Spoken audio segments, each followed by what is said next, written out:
Alright, be my cinnamon. Remember when I said, hey, you give me a bar, okay? Hey, give it to me. Oh. No. Run. Pass the ball. The Gothic Cottage is on the south side of Syracuse. The common perception of South Salina Street is that it's dangerous. That's where you always hear about drug deals happening and people getting shot.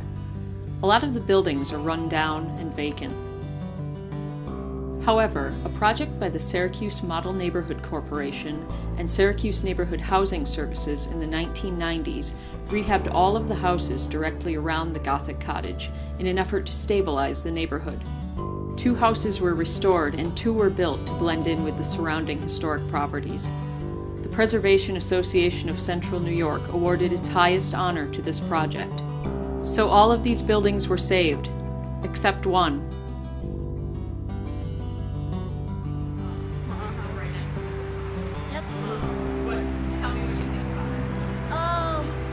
It's kind of creepy because, you know, like it probably got like ghosts in it. So I think it's bad because ain't nobody taking care of it. I think it's just plain scary. I used to live a few blocks away from the Gothic Cottage and wondered about it every time I drove by, but I didn't find out the story behind it until I was a graduate student studying historic preservation planning at Cornell. My advisor, Professor Michael Tomlin, had us choose buildings to write historic structure reports on. These reports gather all of the research on a building's architecture and history together, and they're the first step in creating a preservation plan. I knew exactly which house I would pick.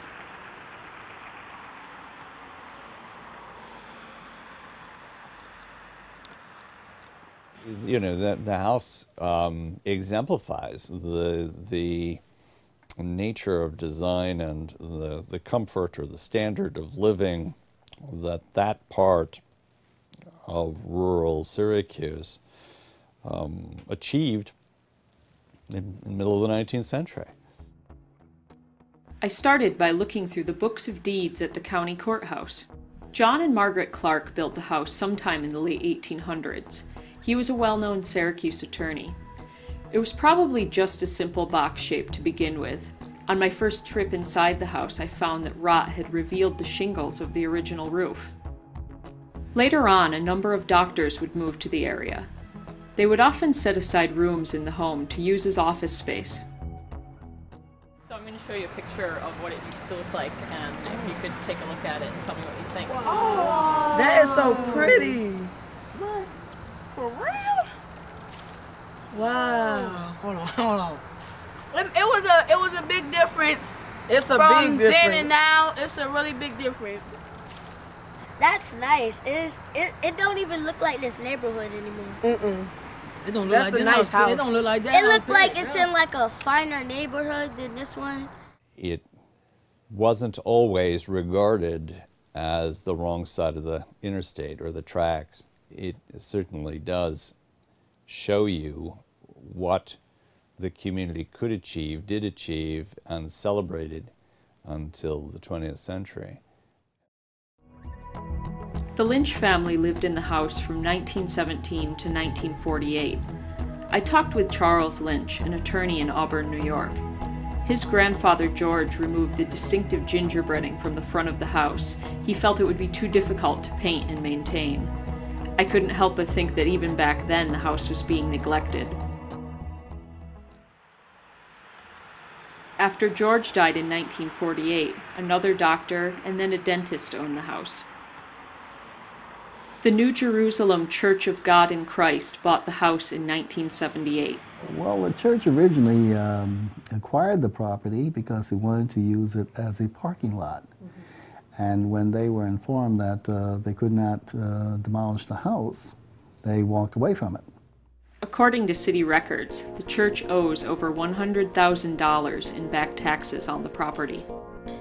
In 1995, the church had agreed to surrender the house's title to the city of Syracuse. The Syracuse Model Neighborhood Corporation, along with a local architectural firm, hoped to restore it and turn it into a residence for low-income families. This plan fell through because bids for the work came in too high. The corporation refused to buy the house without a definite plan in place. Again, city records show that the house is still owned by the New Jerusalem Church. And I know I had talked to the pastor of the church on a couple of occasions, and he said, it's not ours. He said, we did not pay taxes on it, so therefore it now belongs to the city. And they refuse to acknowledge any proprietary ownership of that property. So here we are, up to speed, and the house just sits there rotting away. You could see, of course, is with the building being open to the elements, to the people who had forcibly entered, the kind of degradation which was advancing was pretty clear. I mean, particularly because of our weather. I mean, the reality is that if you abandon a building and you allow it open to the weather, it doesn't take long before it suffers pretty seriously. The moisture damage, the freeze-thaw, the whole 9 yards. Why not just tear it down? Well, it sits in the South Salina Street Historic District. These buildings have been protected and are only getting torn down if they're declared fire hazards. And of course, if it did get torn down, all hope of ever saving it would be lost. Most people who are here have no idea how special a Gothic Cottage is. Such a rich history here in central New York. Other areas of the country would do anything, you know, to have that legacy that we have here. This house needs special attention, and I think it doesn't get that attention because many people are afraid of the neighborhood and of investing too much into it. I believe that it has historical significance. I feel that it should be preserved.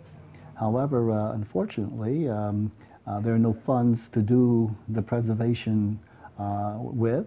And the last I heard, just to rehabilitate the house, to bring it back to a tenth of its former beauty, would cost in the neighborhood of a couple $100,000.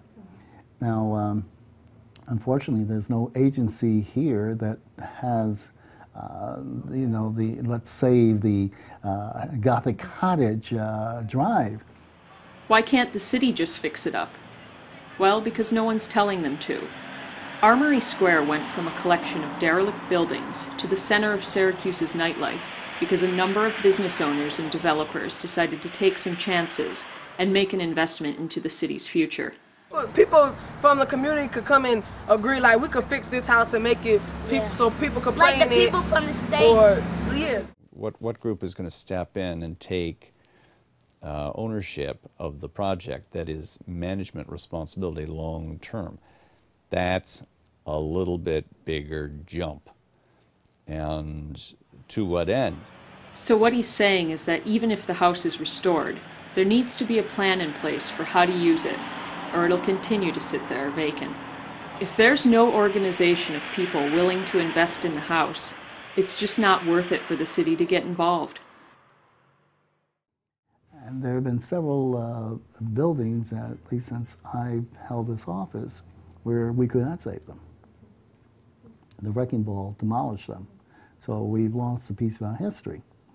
And on the other hand, if we identified these buildings and these institutions and began to generate some care, how do we go about restoring it?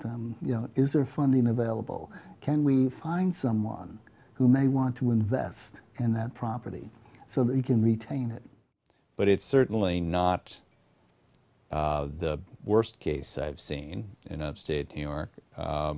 Some initiative taken at this point toward a longer-term goal would certainly help a great deal.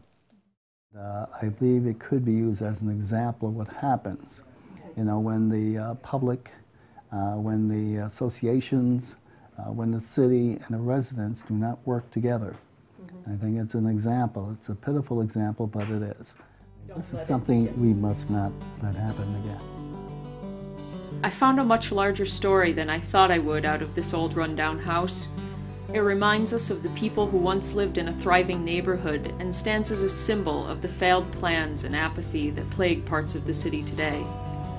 I'm disappointed that I can't end this film on a happy note and say it will definitely be saved. But at least it can serve as a lesson for the future.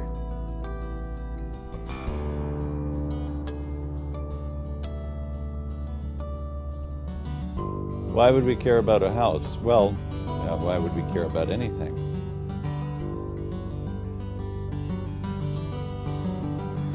That's why I said you. If you can't treat your community right, you shouldn't be living in it. That should be. This house is just like your own house if you're living in it. Care for the house that people live in.